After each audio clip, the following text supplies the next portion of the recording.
Welcome people who are just joining us. We'll kick off in a few minutes and hear from Paula, but I hope your day is going well. It's a bit rainy here in London at the moment, or sort of cloudy, I guess. I don't know if there's been much rain. Any rain over your way, Paula? Yes, there's already been rain today. I have come to accept this as the habitual British summer. I know. I know you get a few days of nice clear weather, and then it's good again. But we're looking forward to, hopefully this should bring some brightness to our day and a few interesting ideas to walk away with as you're munching over your lunch. And yeah, so people are sort of slowly joining us. I see we've got a number of attendees from all over the place, and hopefully from people from different kind of backgrounds. So we might have some people from insurance, maybe from health. At CAS, also at City University, you know that we have a people from a bunch of different areas. So we have people interested in health, we have people interested in insurance and finance, and I think what we're going to hear is that this paradox approach applies to many of them, in particular speaks to this kind of global pandemic. So it's just past 1 o'clock. So what I'll do is begin to introduce Paula. So Paula's one of our star professors, I'd say. She's a professor of strategic management, originally from Adelaide, is that correct? Well, no, I grew up in Brisbane and I came to the UK 23 or 24 years ago to do my PhD. Yeah, so a long time ago. She's one of the fellow Antipodeans in the department, but she's been, I think, did her PhD at Warwick and looked at business schools originally. And then from that had developed one of the most influential approaches to strategic management in the recent years, which is strategy as practice. So the idea that the practice of actually putting in place strategy often makes more of a difference than the initial formulated strategy. And from that, she's gone on to develop some really fascinating work looking at how insurance markets and markets work. So she did the first global ethnography of reinsurance markets and looked at, with a large research team, how Lloyd's of London worked in detail and published a number of fascinating works out of that. So after spending a few years at Cornell, as a fellow there, she came back and then moved to CAS a few years ago, sometime there, probably 5 years ago now. Something like that, yeah, I think 2014, 2013. Yeah, and has been with us since, and her work on reinsurance markets has appeared in a great book, which is called Making a Market for Acts of God. So since that time, she's developed a new approach which looks at the idea of paradox and is currently looking at how this idea of paradox can be applied to some of the biggest problems, the grand challenges we face during our time, such as global health pandemics, global warming, and other kinds of things like that.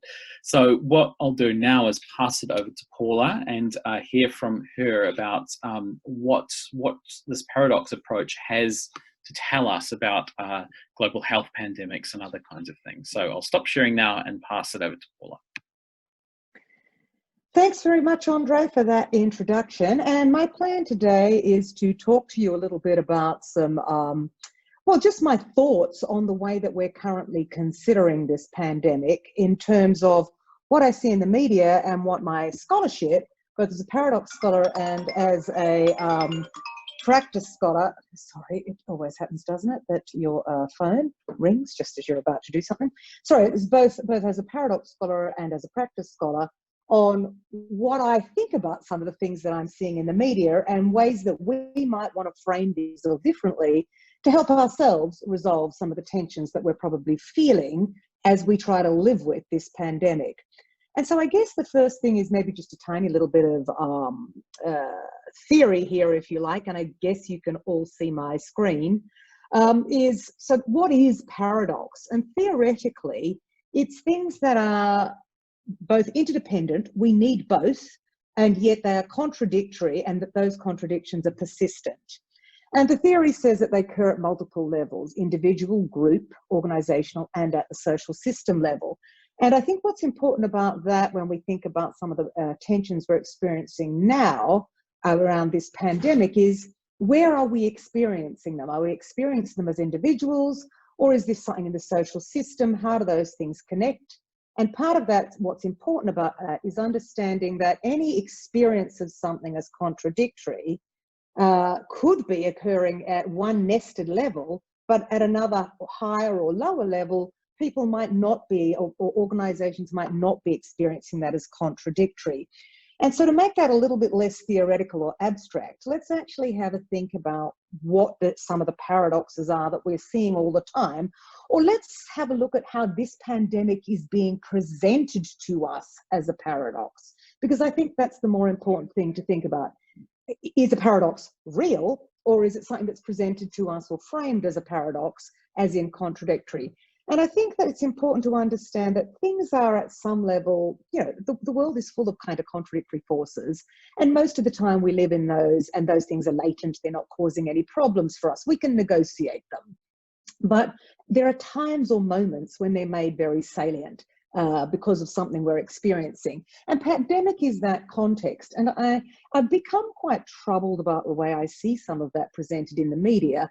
For example, I often see articles that say the old are going to have to make it up to the young for this pandemic.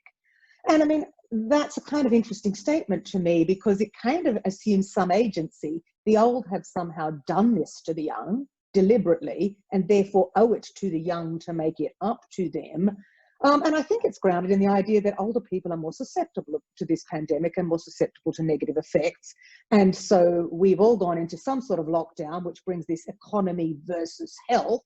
We've had to stop our economy to keep people healthy, and that's keeping old people alive at the sacrifice of the economics of the young.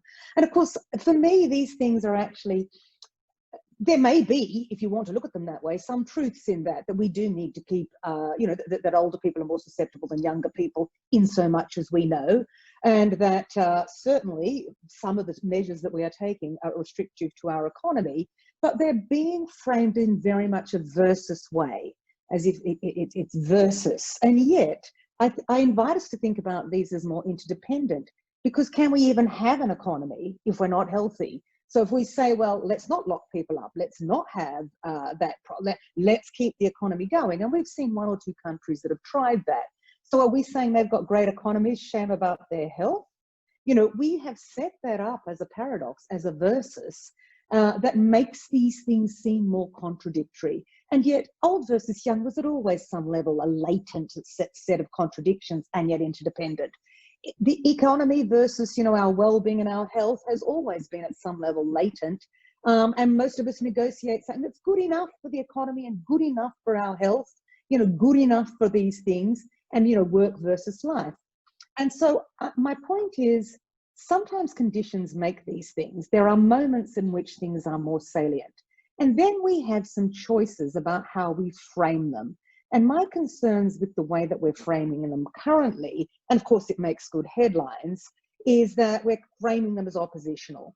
And I want to give you a little sort of thing that struck me around the work-life balance and how we see these contradictions being framed in 2017, say, pre-pandemic, versus now.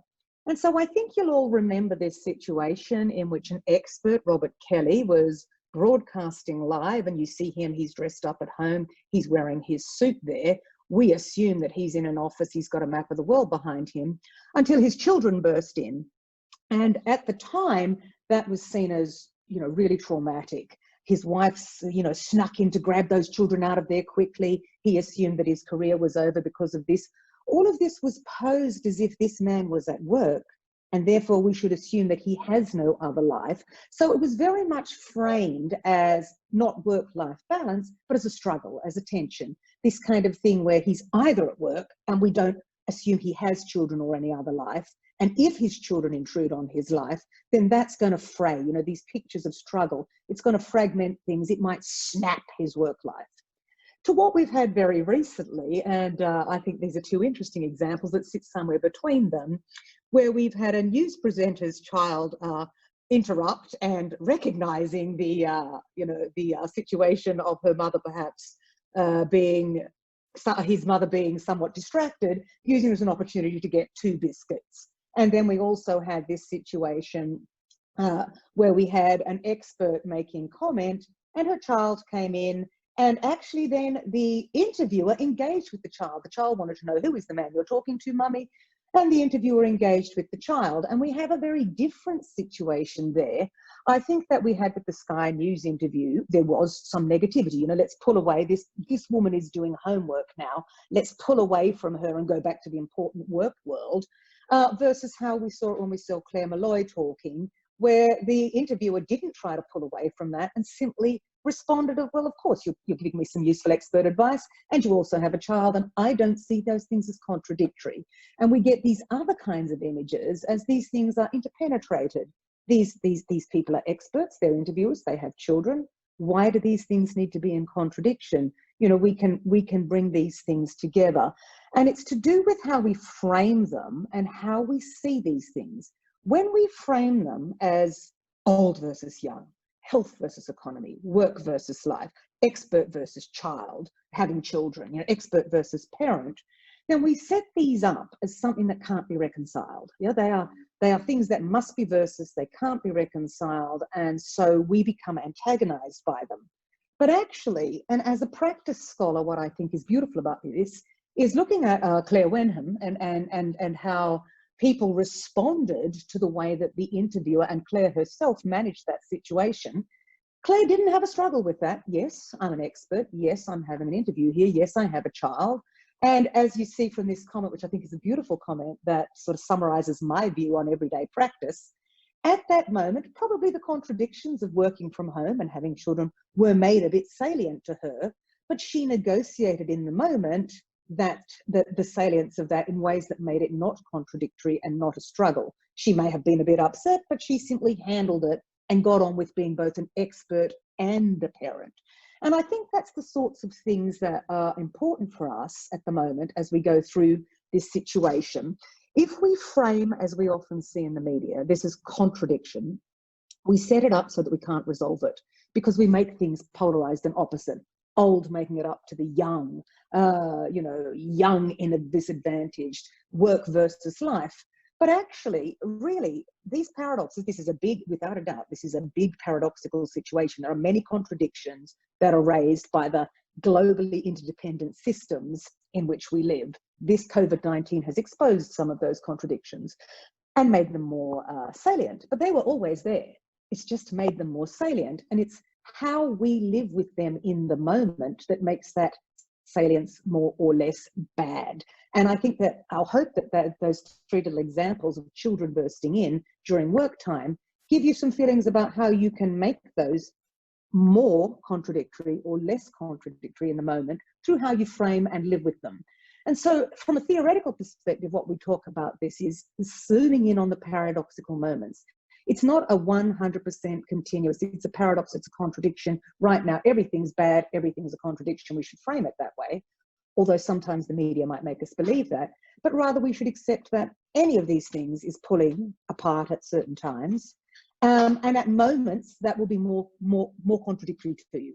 But it's also interdependent, and we can zoom in on the moments, but we can zoom out as well. You know, this nestedness of a moment in which there was a contradiction that was negotiated successfully.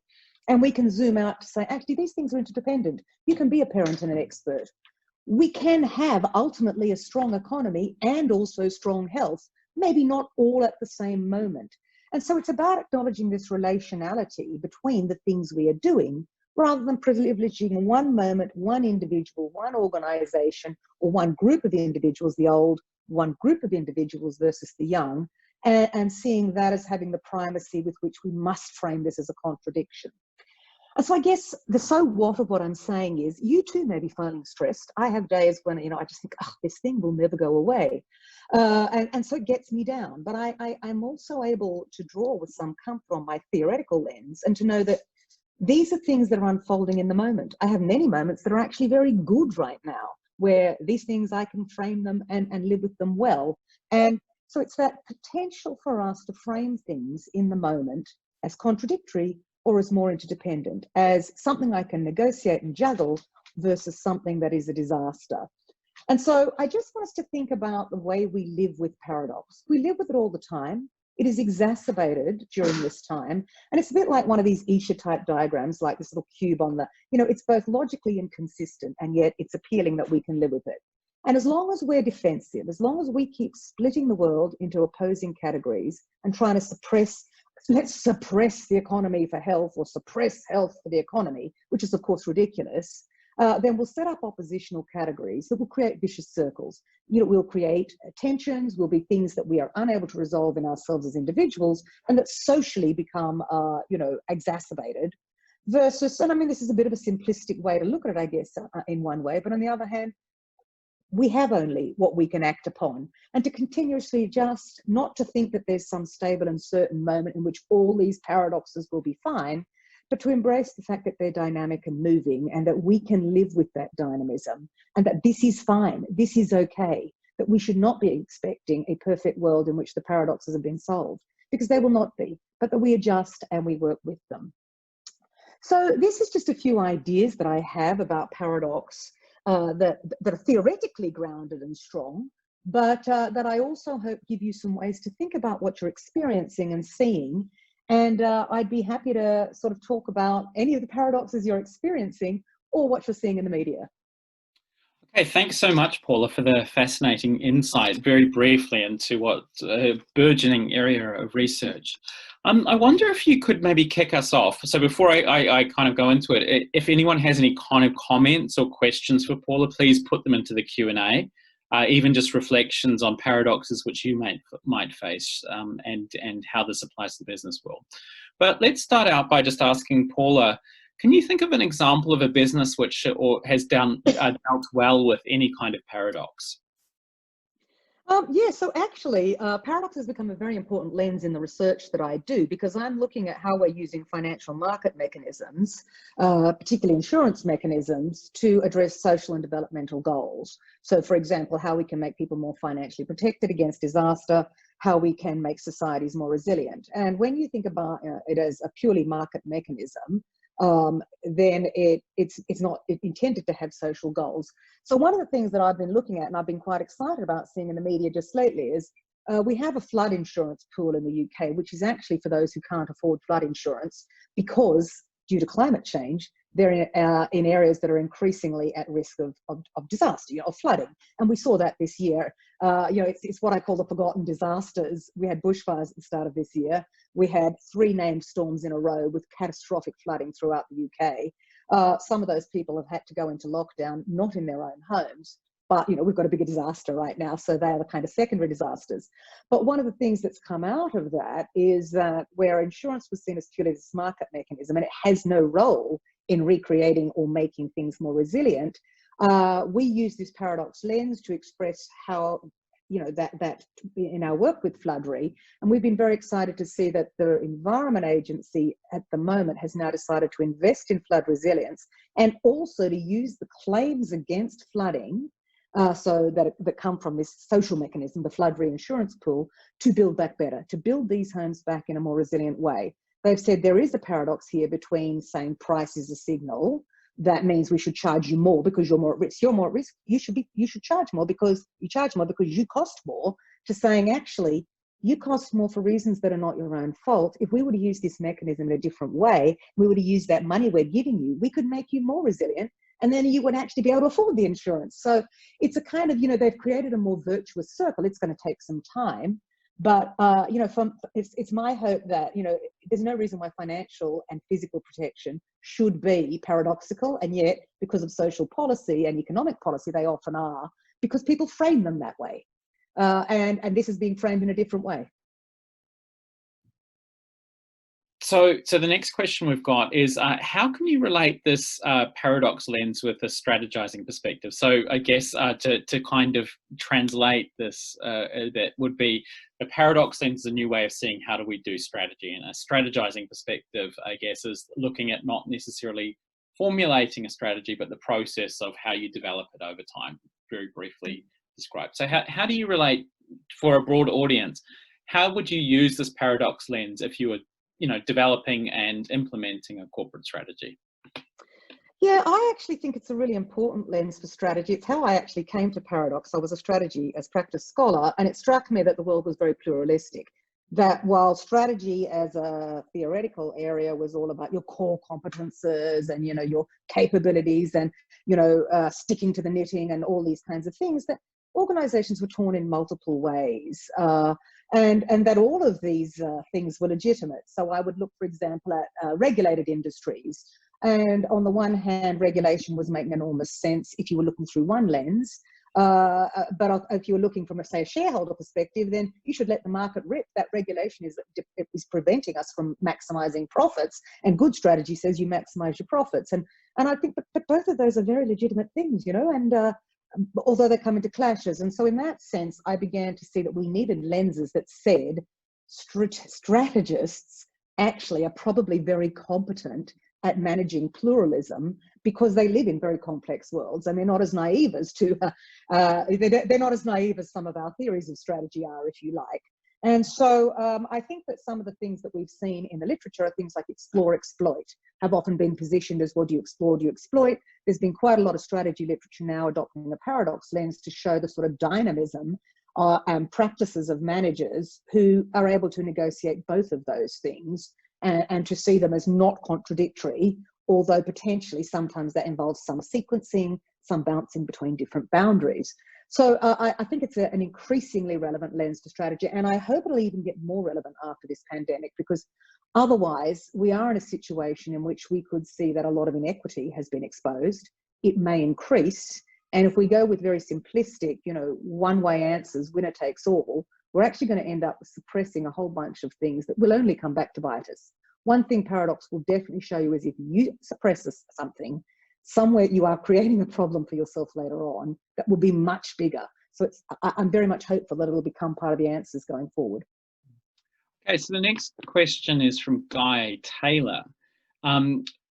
He makes the point that if you look at this kind of work-life trade-off, which is sort of how do you deal with you know, spending time with children and having to work, you're also kind of begin to see kind of other paradoxes, and he points out this paradox between innocence and experience. So the child is rather innocent and sees things which you might not see, and on the one hand, the adult is a bit more experienced, which they're more knowledgeable, but they might overlook things.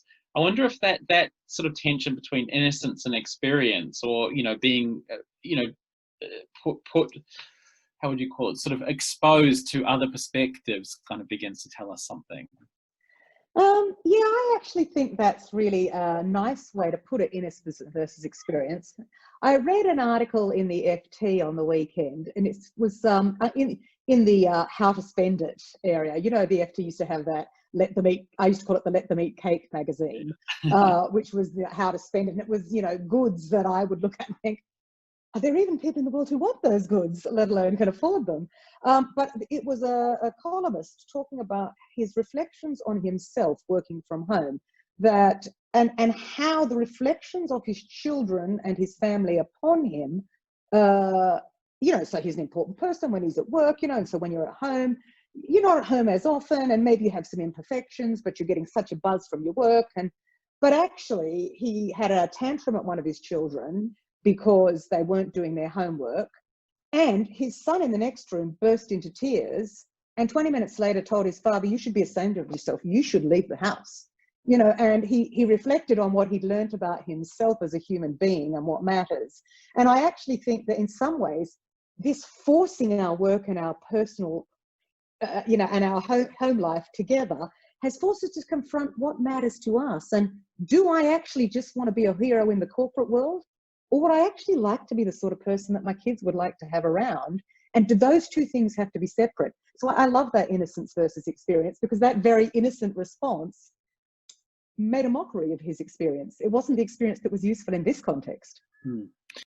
Yeah, I mean, I was reflecting on this yesterday, that when I was taking my son back from childcare, he saw some digger digging up something, and he thought this was the best job in the world, and you know, kind of clearly looks down and finds what I do very abstract. So it's interesting to see this kind of question about meaningfulness and social use put to the test by children. We've got another question here from Mackenzie Lloyd Smith. And he asked the question, do you think that some tensions are talked into existence? So for instance, there might be a tension which people might not think about, but begin talking about it and create this tension, such as he gives this example of public health versus the economy. Yeah, very much so. That's what's distressed me about a lot of the ways these things are positioned in the media and the kinds of headlines, because, you know, as a practice scholar, we construct the relationships that we want to have. You know, we construct them And in that sense, when we construct it this way, we construct it as an either or, and we construct it as if it even could be an either or, you know, like public health versus economy. You can't have economy without healthy people. We know this when we look at war-torn or devastated countries. They have not got health and they have not got economy. It's not like, hey, let's just ditch the health and our economies would be amazing. You know, let's all get out of lockdown, right? And our economy amazing. Does anyone actually on this call right now believe that? So it can't be versus. It's health and economy, you know, so in that sense, but we position it in a way that then makes us feel tense, that makes us feel policies are wrong. What is a right policy right now? Listen, the only thing I'm glad is I don't have to develop the policies. But if I did have to develop the policies, what I would be talking about is strategic ambiguity. There is no right way. It is ambiguous. We are all living in this ambiguity. And we can discursively describe that ambiguity as something that is easier to live with or more destructive. I believe many of the conversations I see going on around the world to be talking this up in a destructive way. So let's imagine Rishi Sunak has asked you to come by the Treasury for half an hour and give him a couple of pieces of advice from this paradox approach. What would it be about how to get the economy back on track, given that we seem to be heading into a massive recession that we've never seen before? Yeah, it's interesting, isn't it? As I said, I'm really glad I don't have to make those decisions. I have to say, all right, I've got to share it's a little overshare for you here, guys. I had a dream about Rishi Sunak the night before he announced the VAT cuts. Now, I appreciate that some people call him Dishy Rishi. It hadn't occurred to me, and it wasn't that kind of a dream. What I dreamt is that he was cutting my hair, and I thought, what a weird dream. And the next morning he announced the VAT cuts, and I thought, I was prescient. I had a prescient dream. So maybe I am someone who can give some advice. What would I do? Look, I don't think there is a way that is correct. And I would think that the transparency with which we need to accept that there is a certain amount of buy now, pay later, and that's an important and necessary feature right now. I'm pleased to live in an economy, at least to some extent, will not let the most vulnerable fall through the cracks, or will try not to. So it will try to keep people employed, it will try to prop people up, and it will try to see where we are going during this time. So I believe we don't really have much choice except to continue to pay right now.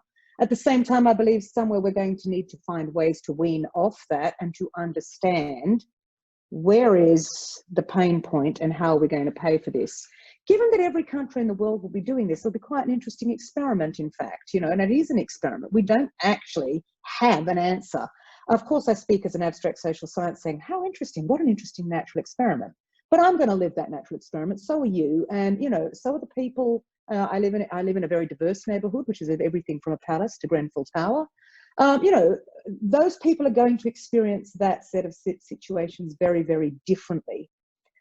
And what I'm hoping that we will do is find some way that we'll all accept that everybody has to pay, everybody shares in this risk. Socially, we have to mutualize it as a society, yeah, because we all share in this risk. I can't be happier if somebody else is on the street and begging. So yes, I don't want to lose anything, but on the same time, I can't be protected if somebody else is on the street and begging. So we have to mutualize it. We have to accept a society. And I believe he's basically heading us down that direction, maybe not using those words. Those are not very Tory words, social mutualization. Okay, great insight about this importance of sort of ambiguity and mutualization. I guess my final question would be around the difficulty of making these kind of holding two things in mind at once. So we know that cognitively humans are pretty bad at having more than one thing in their mind at once. So I wonder if you could talk through the additional work, whether it's mentally or kind of socially, which is created of having to hold two things in mind at once. Yeah, I'm not a cognition scholar, and I know that there is work on cognitive mindsets and paradoxical mindsets and people who seem more able. I'm guessing the more that you have to hold multiple things in your mind, the better that you get at it, because it's a mind-body experience anyway. You know, like I think it was a very embodied experience that we saw with the researcher picking her child up and continuing. You know, it was an embodied, I am both parent right here and also expert to this screen, and those two things are compatible. So I wouldn't divorce the mind from the body, but I think the more that we have to deal with these things, the more that we become competent at it, because it becomes part of our everyday practice. So I'd sort of say we are all going on a crash course of that right now. You know, we might not have chosen that crash course. Maybe we'd have preferred to live in our polarized worlds. Maybe it was nicer. But since we don't have a choice, it should make us more flexible. And I think part of the point of ambiguity as well is strategic ambiguity says that you and I, Andre, could have very different views of the exact same thing, but each believe that what we were doing in that thing met our interests. And so we also have to do that with the, you know, the Rishi Sunak, the future policies. We have to make it such that it's ambiguous, but each person feels that at least some of their interests will be met from what is undoubtedly complex. It's more than two things, it's multiple things, solutions. Okay, so I think we'll do there. So thank you so much, Paula. Before we go, I've got two things to say. I guess summarizing, Paula's given us some really fascinating insights into how this paradox process works. Three things which I've written down, like takeaways, I guess, is one thing: when you're faced with these difficult situations, don't create these either-or things when they don't exist. So look for these paradoxes rather either-ors. The second thing is that one way to deal with them is through strategic ambiguity. So making use of ambiguity rather than seeing ambiguity as your enemy. And the final thing, which I think Paul has taught us today, is practice might not make perfect, but it makes it good enough. So getting used to dealing with these ambiguous and holding two things in mind at once will help you to deal with that, and being practicing it will certainly make it easier to get through. So thanks very much, Paula. Before everyone goes, I'd just like to draw your attention to tomorrow's event, which is going to be about looking at how do we have conversations about race in the workplace. So I think this is from one of the world leading scholars in the area, who's Stephanie Creary from Wharton. And then on Wednesday, we're going to talk about what's the Church of England learned from the COVID dilemma, and particularly how to make one of Britain's oldest institutions digital. And then on 29th, we're going to look at rethinking the trading floor. So I think it's Daniel Bjorns is going to talk about market stability and social distancing after COVID. So thank you very much, everyone, for joining us. Thank you, Paula, and enjoy the rest of your day, everyone, wherever in the world you may be. Thanks very much, and goodbye.